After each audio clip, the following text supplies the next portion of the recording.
Situations, I'm very like, oh no, okay, that's not for me. And church was one of those things for me before I came to know who Jesus was in my life. It was kind of like, it was a social thing, it was formality. It was like, okay, we go to church, we balance our lives, yeah, we do that. But not really giving myself to Him. So, I go up into this prayer line because when she said that, I looked at my mom and I said, well, I'm going up. But she said, if you want a man, get in this line. And I need a man who's going to treat me right. So I got up, got in the line. She prayed over me. And I didn't feel anything. It wasn't like an epiphany happened. I went back to my seat and lived life as regular. But about 2 weeks later, my good friend Veronica, who's sitting right here, who is an amazing friend, we've been friends since high school, she was in the car with this young man named William Brown. And she was on the phone with me. It was the day before Valentine's Day, and he snatched the phone from her. Now, mind you, this is 2 weeks after I received prayer for a godly man.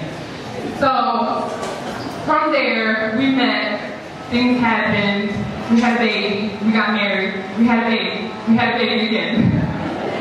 So with 3 kids, marriage, child, I was 6 months pregnant when one of my babies.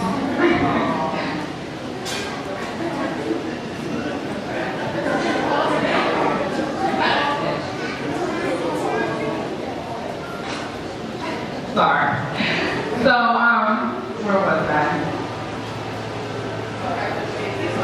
And then the other day, right. So I'm 6 months pregnant, walking down the aisle, and it's funny because all of these things that I wished for are happening, but it's all happening so quick and it's so surreal that I'm not even there. Like I'm there, but my mind is like, okay, I'm pregnant. Okay, I'm gonna get married now. Okay, I'm pregnant again. All right, let's go. We're just going to chalk it out. And all of these things that we as women wish for and pray for are happening to me. But I don't see it as a blessing while it's happening. I see it as my life is over. Now I have to give my life to these children. Now I have to give my life to this man. And what's left for me? So, in an effort to not feel that way, I started dancing again. I was dancing with a dance company at the time. So I started dancing again. I was getting into makeup and doing all these things and still going to church. We were still going to church here. And I'll take my shoes off. We were still going to church and just living the lifestyle, but I felt like I was screaming on the inside and nobody could hear me. And, woo! And so we get to the point where I'm like, I'm not going to take this anymore. I'm putting my foot down. I'm going to make up now. We moving to LA. Now, mind you, it took me a year to convince my husband to move to LA. He never wanted to go. And it's funny how God will place things in your way when He doesn't want you to do something.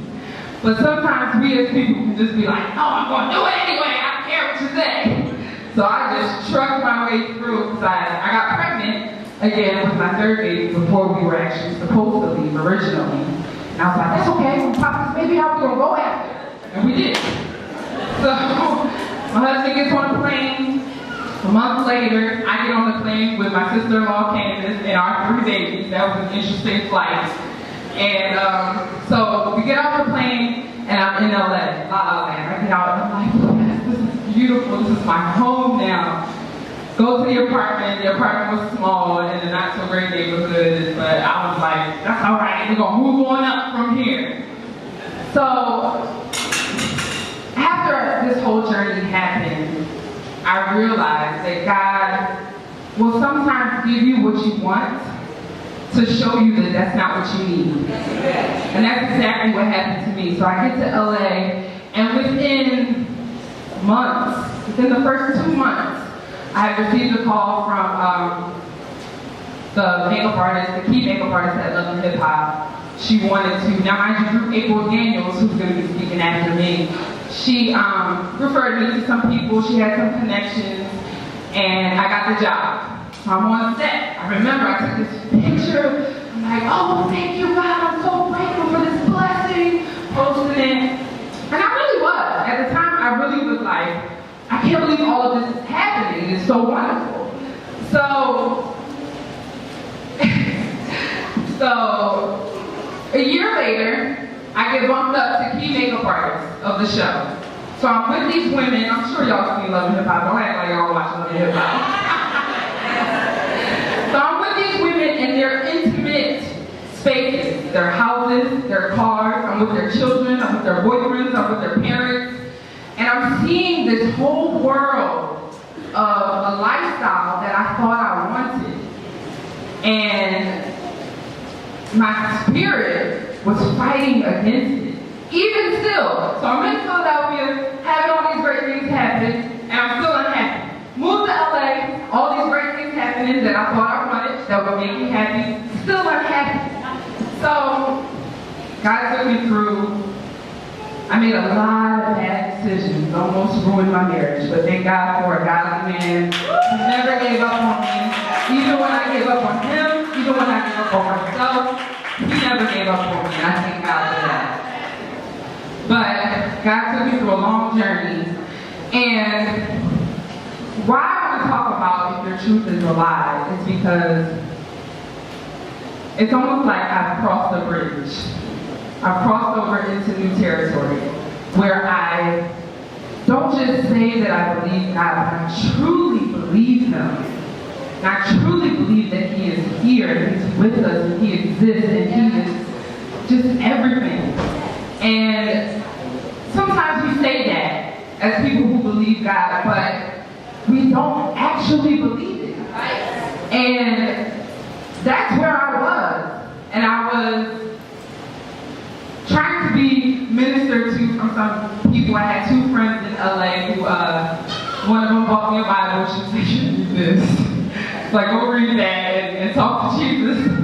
And a really good friend of mine who's actually from here and moved to LA in April. Now, mind you, if you know anything about April, you know that she will give you the real deal and hurt your feelings and be like, but I love you though, but you need to get it together. She will tell you straight like that. So we would have, now mind you, this is my husband's sister, not my sister. She don't owe me anything. And I was treating her brother like crazy.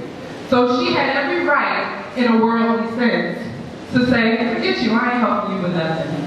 But she didn't, because she believes God also. Yeah. So I remember one conversation that we were having at this time, and I'm going to be very transparent about my situation and about my story. At this time, my husband had left. He was staying with his sister. I was in the house, me and Candace. Candace was my acting husband. We used to joke about it. She would help me with the kids and do all these great things that I needed because I was falling apart. And I was sitting on the bench outside of my apartment, and I'm on the phone with April, and I'm like complaining and saying all this stuff, and she's like, she was the only person who challenged my truth. And she said to me, I don't even remember what I said to make her say this, but she said to me, you don't believe in an all-powerful God. And my instant flesh reaction was like, what are you talking about? Yes, I do. I believe in God. I know He created the world. I know Adam and Eve and all these things because that's what we do. When somebody corrects us, we like, oh no, I know, I'm good. I read the Bible. I went to church last Sunday. I'm okay. I'm fine. And we don't really want to hear it, even when we need it. But April, she don't care about that. Because she loves me. Right. And she loves God. Right. So she told me. She said, and then after that, she said, I don't know what else to tell you. Because at that point, that's what we need to understand as ministers as well. If a person doesn't believe, if a person doesn't believe, you can't push them to believe. Right. They have to go through their experiences. They have to go through their journey. You have to love them through it in order to see results. Because you have to believe God. You have to trust that God is going to do it, not us. Because our words sometimes do more damage than help. And that's something that I'm also still learning and have been learning on this journey. But yeah, she said to me, you don't believe in an all-powerful God. And she said, I can't tell you anything else. And we hung up. And I sat on the bench for a minute, and I really began to ponder on that statement. And I was like, well, maybe there's more to this God thing than what I already know, what I'm already exercising. So at that point, my husband was gone. April, who was the only person left that I was getting advice from, was like, I'm done. You Jesus and that's it. So at this point, I had no choice but to go to him. And that's sometimes where he takes us. He has to break you all the way down to that point where you have no choice but to go to him. And that's what I did. And I can remember it like it was yesterday. I was in the shower. And this is how I spoke to him because I didn't know him. I knew of him. I knew what people told me about him. I knew what I saw sitting in church. But I didn't personally know him. So I'm in the shower and I said, okay, God, I don't really know how to talk to you because I don't talk to you that much. So, and at this point I'm crying, of course. Tears and shower and that whole girl dramatic thing that we do. And I'm like, please, I just need your help. I don't know what to do. And just crying out to him. And it really, because of what happened after that, it really showed me that a lot of times God doesn't want us to be complicated. He doesn't want us to be astute. And that was another one of my problems because I went to Central and Masterman and I was smart. And I was like, I'm good, I got this figured out, I can truck through life. But that can sometimes hurt us.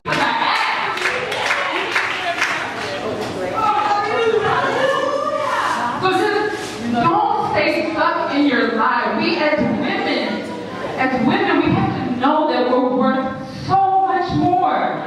We're worth so much more than we give, than we allow ourselves to get from men, from jobs, from everything, from the world. Because God chose you. And He put a crown on your head. He called you His daughter. Your inheritance is right before you. All you have to do is say yes.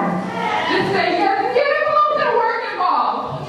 You're going to have to change some things about yourself. You are. I had to change a lot of things about myself. I'm still changing things about myself. And you will always be on that journey. But I've never felt so much joy, so much fulfillment. And I'm in church all the time, and I love it. I love being in church. I have a party every time we're here. It's not boring. This life is not boring. It's not, just for a certain type of person. It's for everybody. And it doesn't mean that you have to do it a certain way. People are going to hurt your feelings. They're going to say, you need to do it this way. They're going to say, you need to be doing this. You need to be every now and then make you feel good. That's not love. That's not recognizing it. And if you give yourself to God first, He will bring that for you. He certainly will. And I do want to mention too, because I wasn't right when I asked for my husband. And He still brought it to me. Still brought him to me, even though I wasn't right. But for one, because I wasn't right, I almost lost him. I almost lost a blessing that I asked for, that I asked God for. Resented the blessing. Because it was worldly. And I wasn't asking for him just for him. I wanted this man. So God had to humble me to fight 73 kids. Like, you watch this. That's how you do it sometimes. But the scripture says, John 8:33 says, you will know the truth, and the truth will make you free. And I don't even want to get all deep, but freedom. Beyonce got that song called Freedom, right? She talked about how she wanted to be free, how in America and how this Black Lives Matter, and it's important, it is. But we have to recognize that we will never be free in this world. We will never be free. No matter how much money you got, no matter how many accomplishments you got, you will always be bound to something. You'll be bound to your money. You'll be bound to your man. You'll be bound to your career. You'll be bound to your bags. You'll be bound to your clothes, your shoes, and everything that you love. But until you say, God, I don't need any of this. If you took all of this away, I was really happy. And that's a hard place to say that you're at. Because a lot of us say that we're there, and we're not really there in here. God is still working on me. Because there's some things that I was like, God, you can take all of it away. But wait, not that. Don't take that, God. Somebody will say, take that one. But freedom is about being free in Christ. Being free to be who you are and not who you pretend to be. Or who you would like to be. Because I wanted to be somebody that I wasn't. And we have to recognize that you see on Instagram and social media tells us to follow our dreams and be who you are. You can be anything you want to be. But recognizing who you are is also recognizing who you ain't. You have to know both sides.